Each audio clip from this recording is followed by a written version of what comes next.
우리가 말씀을 나눈 이 19장 누가복음 19장 11절부터 27절의 말씀은 문화의 비유로 되어져 있죠. 그래서 우리가 다 잘 아는 비유라고 생각을 합니다.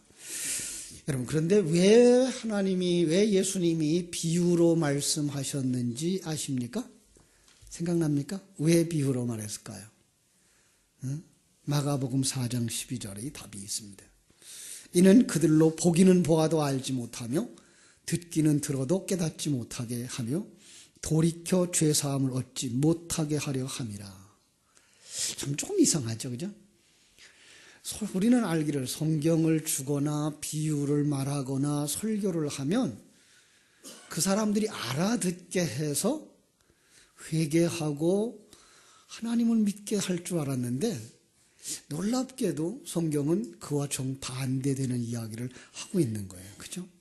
그런데 이 마가복음 4장 12절을 같이 보면은 똑같은 말이 이제 마태복음 13장 14절에도 있는데 이사야서 6장 10절을 인용하고 있는 거예요. 이사야서 6장 10절을 한번 찾아보겠습니다. 구약성경 이사야서 6장 10절. 구약성경 974쪽인데요. 이 백성의 마음을 둔하게 하며 그들의 귀가 막히고 그들의 눈이 감기게 하라 염려하건대 그들이 눈으로 보고 귀로 듣고 마음으로 깨닫고 다시 돌아와 고침을 받을까 하노라. 이상해요, 그죠? 자, 우리는 이사야서 6장이 어떤 배경인지 조금 알죠? 이사야서 6장에 보면은 이사야는 선지자였어요. 우시야 왕이 죽던 해에 성전에 올라갔다가 성령이 그의 눈을 열어주시자 성전에 가득한 하나님의 영광을 보게 되죠. 그리고 나니까 자기가 얼마나 큰 죄인인지 깨달아 알게 됩니다. 야, 이거 망하게 되었구나. 큰일 났구나. 난 죽을 죄인이로구나. 그런데 재미난 것은 그의 고백이 뭐라고 그러는가 하면, 나는 입술이 부정한 사람이요, 나는 입술이 부정한 백성 중에 거주하면서 만군의 여호와이신 왕을 배웠기 때문에 망하게 됐다. 여러분, 왜 입술만 부정했을까요? 입술을 강조하는 어떤 특별한 의미가 있다는 거죠. 그래서 입술이라는 단어를 원어로 살펴봤더니 언어라는 의미가 있어요. 말이라는 말이에요. 나는 말이 부정하구나. 여기서 이제 우리는 또 부정한 게 뭔가 찾아보니까 부정한 건 정한 것의 반대가 부정한 거죠. 그럼 성경이 정하다고 하는 것은 무엇이죠? 바로 하나님의 뜻을 그대로 드러내는 것. 하나님의 뜻을 그대로 전달하는 그 말을 정한 것, 정한 말. 그런데 그동안 나는 뭐 했다는 거예요? 그걸 전하지 못하고 다른 걸 전했구나, 이거예요. 이걸 이사야가 눈이 열리고 나니까 깨달아 알은 거예요. 그래서 뭐라 그래요? 나는 입술이 부정한 자구나. 나는 말을 바르게 전달하지 못했구나. 이 부정이라는 개념을 여기서 우리는 찾아볼 수가 있습니다. 여러분, 기도에 응답받지 못하는 이유가 뭐라고 그러죠? 두 마음을 품어 정함이 없기 때문에. 정함이 없는 걸 갖다 뭐라 그래요? 부정이라고 말하는 거예요. 그 사람은 두 마음이라고 되어 있어요. 그러니까 한 마음, 하나님과 하나 되어져서 한 마음, 이건 하나님이 하시는 거야, 잘하는 거야, 좋은 거야, 이런 부분에서부터 떠나서 자기 스스로 판단을 해서 잘한 것, 못한 것 판단을 하는 그가 뭐예요? 부정한 것이라고 말하고, 그런 사람들에게는 응답이 없다. 왜 응답이 없어요? 하나님의 뜻을 묵상하고 기도하는 것이 아니기 때문에 없다, 이러는 거예요. 그런데 이사야는 자기가 그러지 못한 것들을 언제 알아요? 성전에 올라가서. 그럼 선지자니까 성전에 올라가는 건 마땅하죠. 그런데 그날따라 하나님의 성령이 그의 눈을 딱 열어주시자 깨달아 한 거예요. 큰일 났구나, 나 죽게 됐구나. 그런데 재미난 건 스랍 중에 하나가 제단에서 핀 숯을 가져다가 입술에 대면서, 보라, 이것이 내 입에 닿았으니 내 악이 제하여졌고 내 죄가 사여졌느니라. 이것도 상징이죠. 그래서 원어를 들어가 봤어요. 그랬더니 핀수치라고 번역되어진 그 단어가 붉게 달구어진 돌, 붉은 돌, 이거예요. 돌. 그죠? 여러분, 우상이 있어요. 금신상이 이렇게 큰 게 있어요. 그죠? 그 신상이 뭘로 깨져요? 사람이 뜨지 아니한 돌에 의해서 깨져져요. 그죠? 그 돌이 뭘 상징해요? 예수 그리스도의 상징인 거예요. 그런데 예수 그리스도의 상징인데 불구하고 붉은 돌, 뭐예요? 예수 그리스도의 보혈로, 그죠? 이 피 흘린 예수를 상징하고 있는 거예요. 그의 입술이, 그의 입의 말이 이제 악이 제하여졌고, 이제 예수 그리스도로 말미암아 번역되어지기 시작하자, 예수 그리스도로 말미암아 해석되어지자, 그는 뭐 해주는 거예요? 이제 그는 정한 말을 할 수 있는 자가 된 거예요. 자, 그걸 갖다가 네 악이 제하여졌다, 네 죄가 사해졌다, 이렇게 말하는 거죠. 그 후에 또 소리를 들어요. 내가 누구를 보내며 누가 우리를 위하여 갈꼬? 그때 이사야가 내가 여기 있나이다, 나를 보내십시오. 그러자 하나님이 하신 말씀, 그게 뭐예요? 가서 이 백성에게 이르기를 너희는 듣기는 들어도 깨닫지 못할 것이요 보기는 보아도 알지 못하리라 하라. 이 백성의 마음을 둔하게 하며 그들의 귀가 막히고 그들의 눈이 감기게 하라. 왜요? 염려컨대 그들이 눈으로 보고 귀로 듣고 마음으로 깨달아 다시 돌아와 고침을 받을까 하노라. 참 어려워요, 사실 성경은요. 세상적 관점을 가지고 있는 사람에게는 비유를 들려주는 이유, 세상적 사람들에게는 십계명을 준 이유, 성경을 준 이유가 그들의 귀를 막고 그들의 눈을 감기게 하기 위해서라는 거예요. 이게 이해가 됩니까? 십계명을 받아서 읽어보고 성경을 받아서 읽어보고 비유를 이야기로 그대로 들어서 세속적인 관점에서 딱 해석을 해버리고 나면 뭐 하는 거예요? 그들의 귀가 가리워진 거고 그들의 눈이 감겨진 거라는 거예요. 그러니까 성경 속의 비유는 이야기 그대로 글자 그대로 해석하면 소경이 코끼리 만지는 거예요. 이게 이사야의 사역이에요. 이사야에게 맡겨진 사역이에요. 이게 설교자들의 사역이에요. 자, 설교자의 설교는 영적 안목이 없는 불신자들에게 알아듣지 못하게 돼 있어요. 불신자들이 야 맞아! 라고 손뼉 칠 만한 그런 내용이 아니라는 거예요.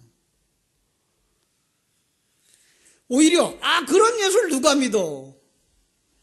그 말도 안 되는 소리하고 화를 내면서 돌을 들어 설교자에게 던지게 할 수 있는 것, 이게 설교라는 거예요. 이사야가 그런 사역을 했고 에레미야가 그런 사역을 했고 스데반이 그런 사역을 했고 바울이 그런 사역을 했어요. 그런데 그 설교를 듣는 사람에게 다른 사람은 그렇게 전혀 불평하고 거절하는 그런 상황 속에서도 성령이 감동이 오니까 어떤 사람들은 그렇구나, 하나님이 보이는 거예요. 그렇구나, 하나님의 계획은 그런 거구나. 하나님의 일하시면 그런 거구나. 그러고 보니까 내가 얼마나 큰 죄인인가.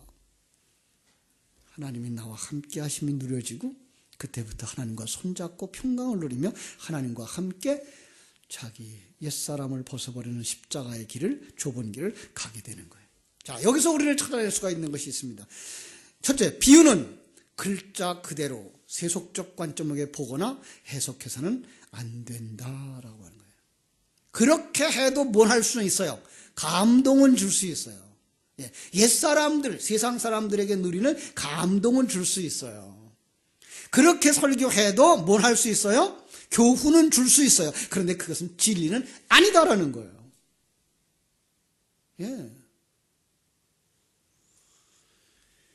하나님의 신령한 눈이 열린 사람에게만 그 진리는 보여지게 되어져 있고 그 진리는 붉은 돌, 피 흘린 예수, 십자가의 부활로 풀어야 그 비유가, 그 글이 진리가 되는 거예요. 그래서 오늘 비유도 이렇게 어떻게 풀어야 할지 우리가 묵상하게 되는데, 지금 비유는 하나님의 나라 천국에 관한 비유라고 말씀하는 것 볼 수가 있습니다. 우리 11절 볼까요? 본문 앞에 나가서요. 1절. 그들이 이 말씀을 듣고 있을 때에 비유를 더하여 말씀하시니 이는 자기가 예루살렘에 가까이 오셨고 그들은 하나님의 나라가 당장에 나타날 줄을 생각함이러라. 예수님께서 사마리아를 거쳐 예루살렘으로 가시던 여정 중에 여리고에서 소경 바디메오를 고치고 여리고의 세리장 삭개오를 만나서 그의 집에 들어가 말씀을 나누던 중 이 말씀을 하는 건데요. 왜 그런 말씀을 하느냐? 11절 뒷부분에 있어요. 이들이 하나님의 나라에 대해서 뭐 하고 있어서? 오해를 하고 있기 때문에. 그러니까 이 문화의 비유는 오늘 낮 시간의 설교의 연속이죠. 천국에 대한 오해를 풀어주려고. 그러면서 이제 11절 앞부분의 주제는 은열 문화의 비유라고 그랬죠. 자, 그런데요, 어떤 성경들에 보니까 우리 그 위에다가 은 문화의 비유 그리고 참고를 어디다 해놨죠? 마태복음 25장 14절로 30절 같은 내용이다 이렇게 기록해놨어요. 마태복음 25장에 어떤 비유가 있는지 가볼까요? 마태복음 25장 14절.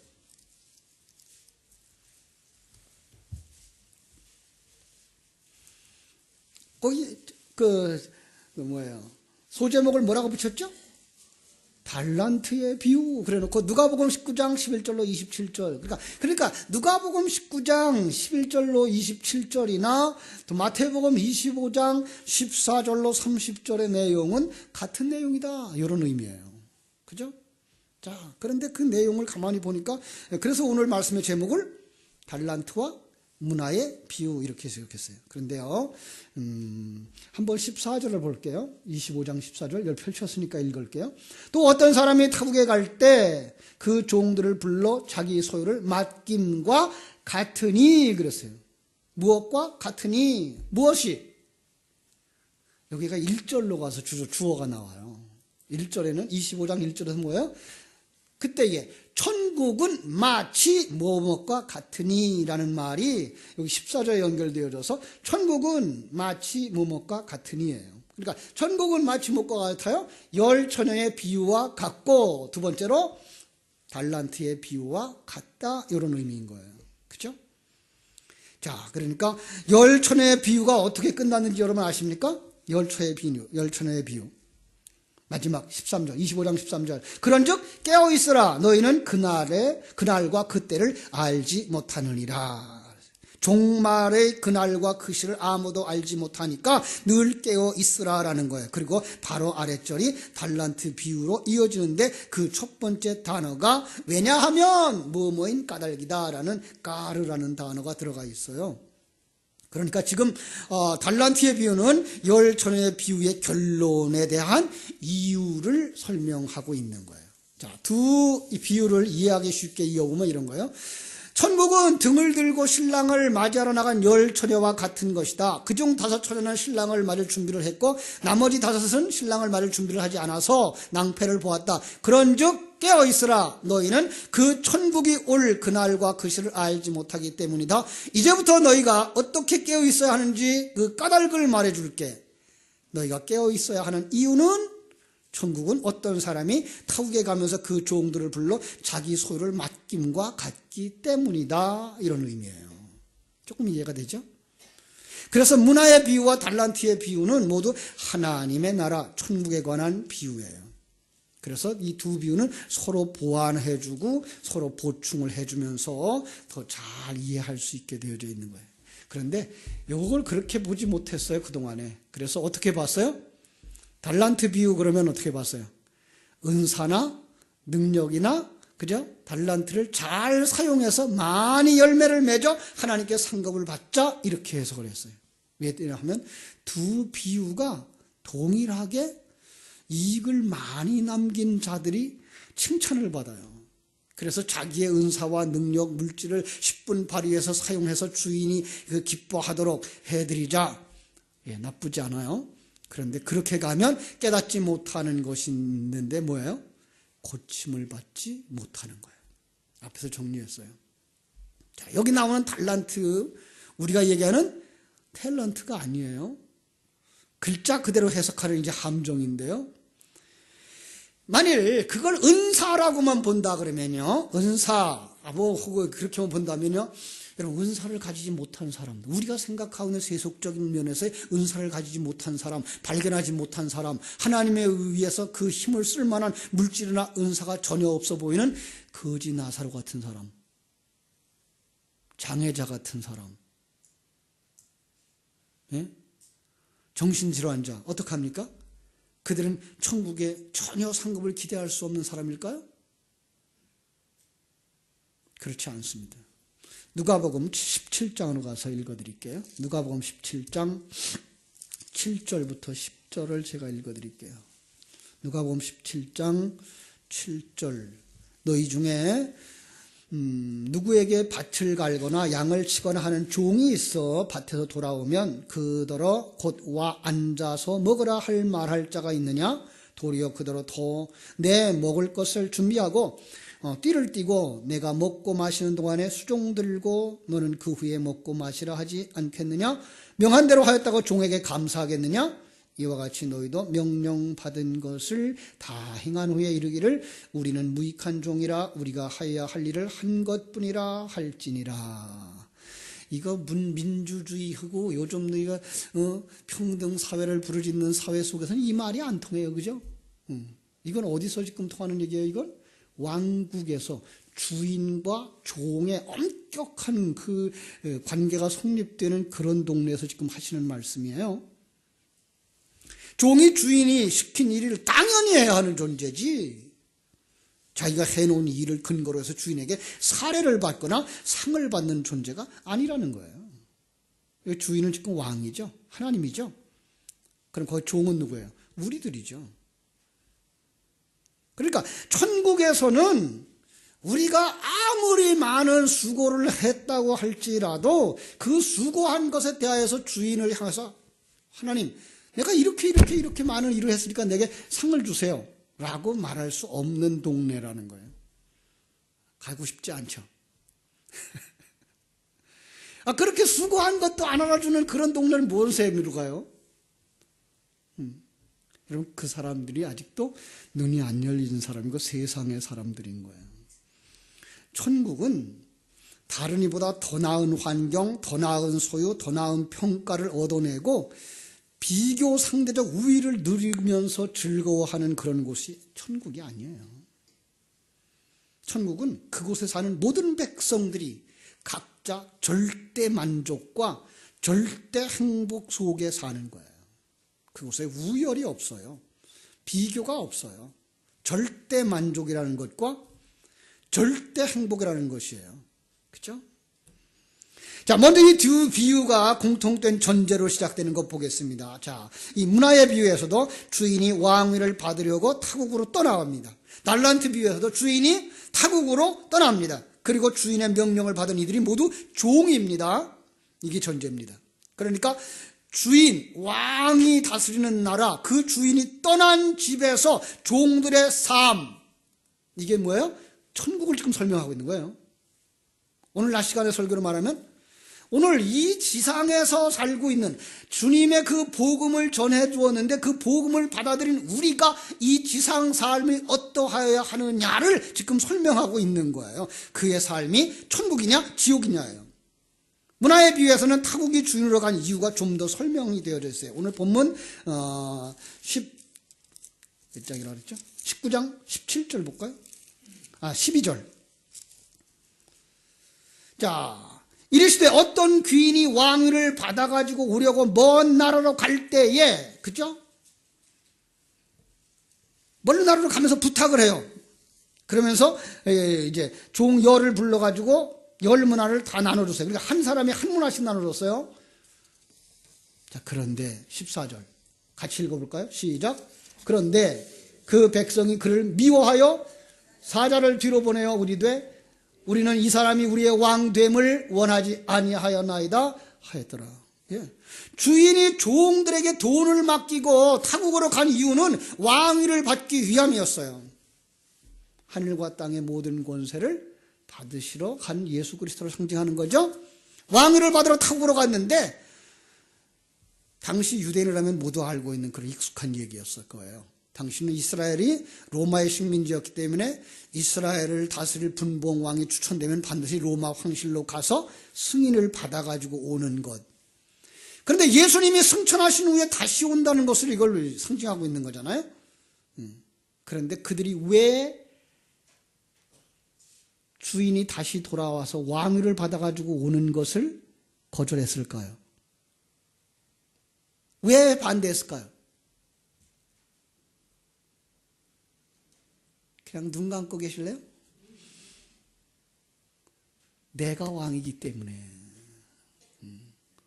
내가 왕인데 왜 그분을 모시고 내가 종으로 살고 그분이 왕위로 삼게 되냐? 난 싫다 이거예요. 이게가 지금 지옥을 사는 인생들의 모습인 거예요. 오늘날 시간에 말했어요. 천국은 어떤 곳이에요?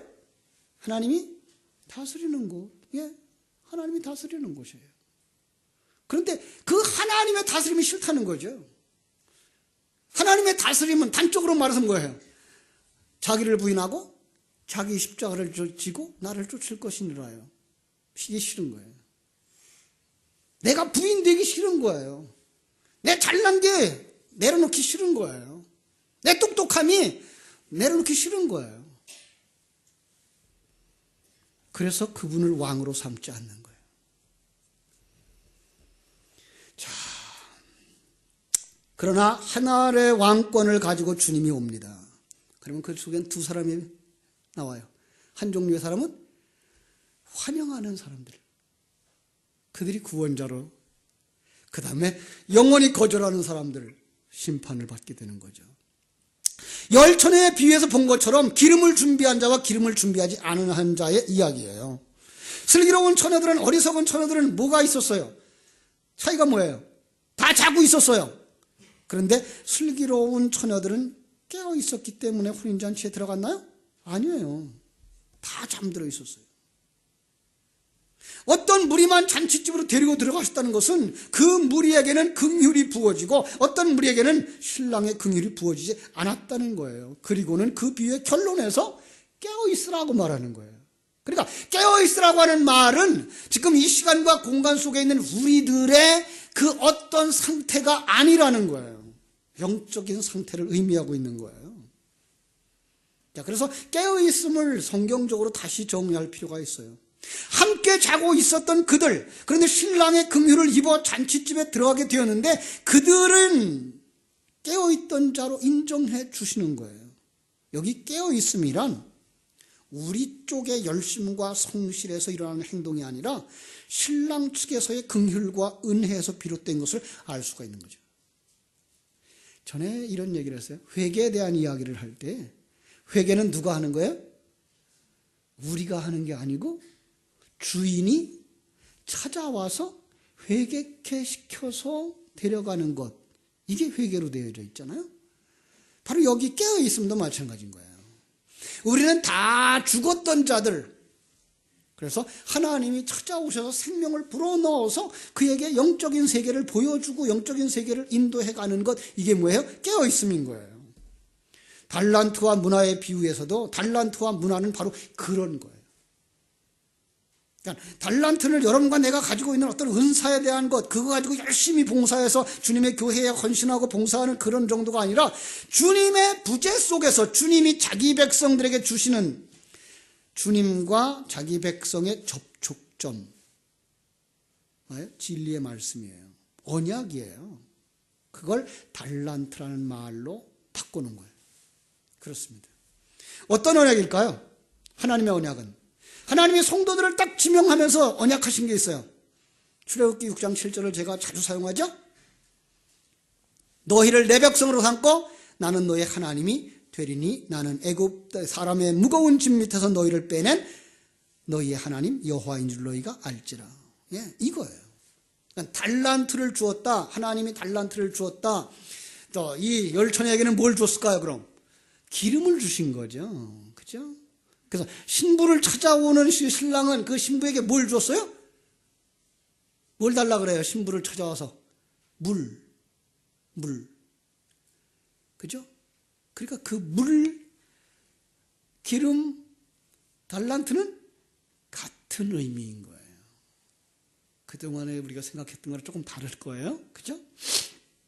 그 언약을 가지고 사는 삶을 지금 장사에 비유하고 있는 거예요. 그죠? 자, 그거 언약을 붙잡고 있는 사람이 깨어있는 사람이고요. 우리는 장사 그러면 남김에 관심을 가지고 비교하려고 그래요. 하나님의 일하심을 이해하지 못하고 세상에서 볼 때 쉽게 이해할 수 있는 것으로 해석하고 있기 때문에 그래요. 만약에 그것이 정말 사고 파는 것이라면 장사에서 이익만 남아요? 손해는 나요? 손해도 나죠. 그런데 여기 예수님이 장사를 비유할 때는 손해 난 적이 있어요? 없어요? 없어요. 그런 부분이에요. 그러니까 영적인 장사 손해가 없어요. 하나님의 생명의 장사는 손해가 없어요. 언약의 장사는 손해가 없어요. 원금이 뭐예요? 원금, 진리, 하나님의 생명이에요. 그 생명을 가진 자가 하나님이 허락한 환경 속에서 누림이 있을 때 맺어지는 성령의 열매들, 이것을 보여주고 있는 거예요. 그래서 5달란트를 남긴 종이나 2달란트를 남긴 종이나 칭찬이 같아요, 달라요? 같아요. 완전히 같아요. 그래서 거기에 상응하는 비유가 또 하나 있는데 마태복음 20장 나오는 품꾼의 비유, 포도원 품꾼의 비유. 아침에 일찍 왔어요. 점심때 왔어요. 저녁 때 왔어요. 일이 다 끝나기 1시간 전에 왔어요. 그들이 받은 품삯은 달라요? 같아요? 같아요. 한문화, 생명값이에요. 자, 그러니까 충성된 종은 1등 종이 있고 2등 종이 있는 게 아니라니까요. 내가 뭘 많이 하면 1등이고 내가 조금 하면 2등이 아니에요. 물론 그 사람이 하는 일이 달라요. 왜? 그 사람은 큰 일을 할 수 있고요. 많은 일도 할 수 있고요. 어떤 사람은 조금밖에 못하고 있고요. 달라요. 그런데 그게가 상대적이고 비교적이지 않다는 거예요. 하나님에게서는. 그러니까 이 비유를 읽으면서 절대 관과해서는 안 될 게 하나 있어요. 누가복음 19장 23절. 뭐라고 되어 있죠? 그러면 어찌하여 내 돈을 은행에 맡기지 아니하였느냐? 그리하였다면 내가 와서 그 이자와 함께 그 돈을 찾았으리라. 마태복음 25장 27절에도 그러면 네가 마땅히 내 돈을 취리하는 자들에게 두었다가 나로 돌아와서 내 본전과 별일을 받게 할 것이 아니냐. 그러니까 이 지금 책망을 듣는 자는 지금 뭔가를 오해를 하고 있었던 거예요. 어떤 거 오해했어요? 응? 이 본전이 뭔지를 모르는 거예요. 본전을 움직이기만 하면 남는 것이라는 사실을 모르는 거예요. 예, 그것을 움직이가 하면 이미 이익이 붙어요. 땅에 묻어두지기만 않는다면 이게 뭐예요? 성도의 삶이에요. 예. 성도가 가지고 있는 생명은 움직이기만 하면 불어나. 예. 여러분 속에 있는 하나님의 생명은 여러분이 되새김질하기만 하면, 여러분이 전하기만 하면 여러분 속에서도 불어나고 저 사람 속에서도 불어나. 예. 나도 풍성해지고 저 사람도 풍성해져. 이게가 생명이에요. 그런데 이 사람은 이 생명을 몰랐던 거예요. 두 번째로 주인에 대한 오해예요. 이 사람은 어떤 사람이었다고요? 뭐라 그래요? 응? 22절 주인이 이르되 악한 종아 내가 네 말로 너를 심판하노니 너는 내가 두지 아니한 것을 취하고 심지 아니한 것을 거두는 엄한 사람인 줄 알았느냐? 아니에요. 하나님은 일하는 것을 풍성케 하시는 하나님. 그 생명을 우리에게 주셨고 그 진리를 주셨으면 그 진리를 되새김질하고 전하면 그것이 풍성하도록 남겨지게 되는 그런 주인이라는 걸 잃어버린 거예요. 그래서 5문화를 남긴 사람에게 5고울이 주어졌어요. 여기서 이제 우리가 오해가 되고 있죠. 자, 10문화를 남긴 사람에게는 10고울을 다스리는 권세를 주었어요. 조금 전에 주님의 언약, 달란트, 문화는 생명이라고 그랬어요. 그렇다면 예수님의 부재 속에서 예수님의 말씀을 붙들고 다른 말로 믿음으로 그 말씀을 순종하는 이들이 받을 상이 뭘까요? 섬김이에요. 여러분의 능력이 크면 큰 무리를 섬길 수 있는 기회를 여러분에게 주시는 거예요. 예. 여러분에게 은사가 작으면 어떻게 해요? 하나님이 여러분에게 맡기는 몫이 작은 거예요. 그거 큰 게 좋은 거예요? 작은 게 좋은 거예요? 다 좋은 거예요. 그 사람의 그릇만큼 주신 것이니까 우리는 비교하지 않아요. 그 세속적인 사람들은 비교가 너무 급하지만 우리는 뭐예요? 비교하지 않아요. 왜? 그 일은 누가 하는 거예요? 그 사람 속에 있는 하나님의 생명이 하는 거예요. 진리가 하는 거예요. 예. 그래서 큰 일을 한 사람도 자랑할 것이 없고 작은 일을 한 사람이 창피할 게 없는 거예요. 예. 그러니까 이 10거울, 5거울로 주어진 상은 다른 게 아니고 뭐예요? 그가 섬길 수 있는 그 범위와 그 사역들을 다 그에게 맡겨주시는 거예요. 그렇습니다. 여러분 모두 충성된 종입니까? 하나님이 은혜로 주신 생명과 진리의 말씀, 그게 한문화일 수 있어요. 한문화일 수 있어요. 수고하시는 대로 많은 열매가 맺혀질 것입니다. 생명의 열매, 진리의 열매, 그 풍성함이 여러분에게 충만되어지기를 주님의 이름으로 축원합니다.